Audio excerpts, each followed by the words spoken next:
Welcome to Ramblings of a Book Sniffer. Yes, I am a book sniffer. Never was and never will be one of those electronic story readers.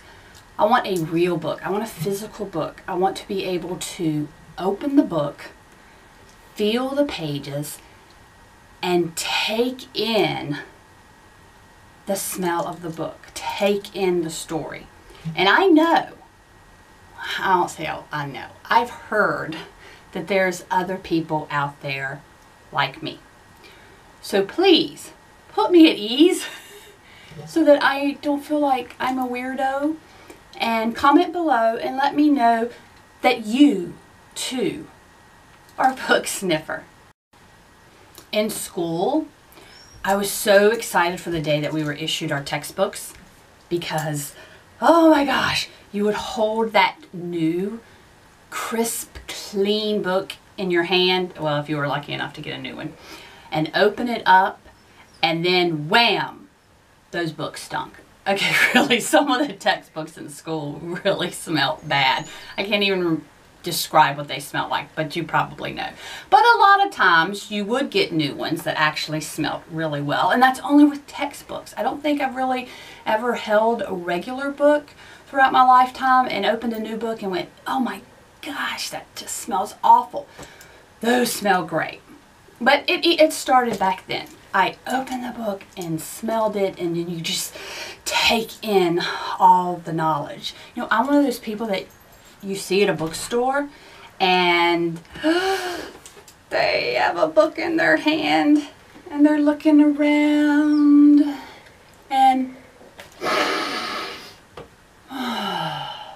you know, like those commercials for Febreze and stuff, and they take garments and bedding and they, let me see if I can get this right. Okay, I gotta get this right just like them.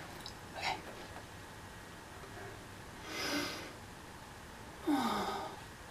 Is it like them? Is it like them in the commercial? But anyway, that's what I'm like with a book.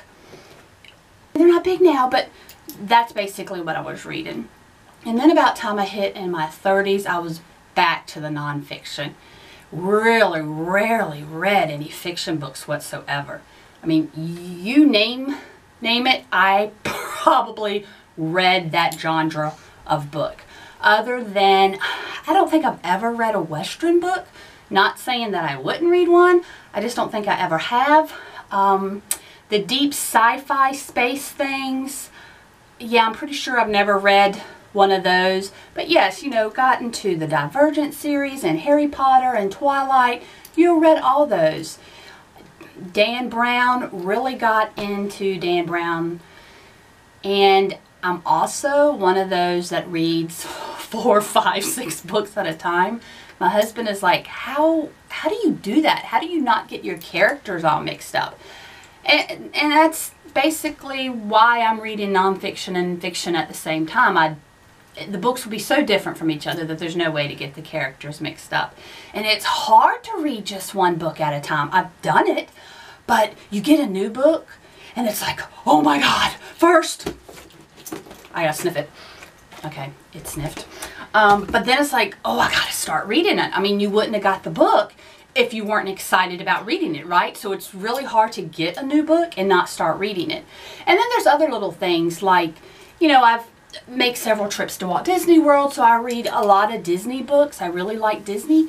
So I'm constantly reading one of those. And then I got, you know, a fiction book going on over here. And then some nonfiction history book. Love historical fiction. So you mix them all in together and you really don't get them mixed up at all. And also, let us talk about book etiquette. Okay, this book, you look at this, looks brand new. And it's going to stay that way. I am not one, I mean, oh my God. If I turned that over and creased that to mark my page, I've damaged the book. I've hurt the book. So I don't do that. I also do not open especially hardbacks. I do not open them all the way. I literally read my books like, not like this, but I don't open them all the way because I don't want to damage the spine. So on none of my books or you're going to see those creases in the spine, because I don't, even if I read them more than once, which actually does not happen a lot with me because there's always new books out there to read, so I really don't have time to go back and read other books. So I treat them very nicely. I don't mark in them. I don't highlight things, with the exception, I've maybe marked in books and highlighted them, I can count in my lifetime on one hand. The latest book, I did do like a Disney World type book. I went ahead and highlighted some things and made some notes in the margin of what we wanted to do. And it wasn't like a travel book, it was more like a history book of things that you can look for and find and do.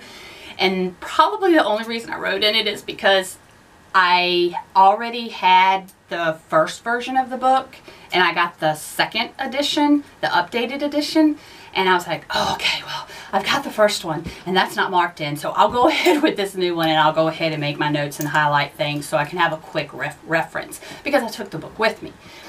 That's another thing. I've always got a book in my car. I've got one in my bag. You know, I've got two on my nightstand. One is on the ottoman on one of the reading chairs. One's on the coffee table. So they're all over the place. So it's no matter where I am, it's like, okay, it's time to pick up a book. It's just whatever book is closest to me. Now, yes, there have been books that I literally could not put down. One of those examples is years ago. I went to the beach with some friends. Oh gosh, and I was up to, I don't know, 2, 3 o'clock in the morning because I could not put the last book of Harry Potter down. It's like I kept saying, okay, one more chapter, one more chapter. But then that chapter would leave you hanging. It's like, no, my God, I gotta read the next chapter. So you just kind of, yeah, I just kept on reading until my eyes just could not take any more, and I literally fell asleep with the book on my chest. But I was on almost the last chapter by the time I fell asleep. So there are books that, you know, trumps the other books, and I'm not saying they're better, it's just something about them got my attention where I couldn't put them down. So anyway, I'm rambling, hence rambling of a book sniffer. So please comment below on if you are a book sniffer. Remember, I don't want to be alone. I want to be original, kind of. Well, obviously. But I don't want to necessarily be called odd or weird by being a book sniffer. And thumbs up, subscribe, because you never know what you're going to get next. Well, actually, I'll go ahead and tell you what you're going to get next. I just went to a Friends of the Library sale where it was like fill a box for $6. And I came out there with over 40 books for $12. So actually that is going to be the next video. So you do know what you're going to get next. So go ahead and subscribe, please. And I guess, yeah, I'm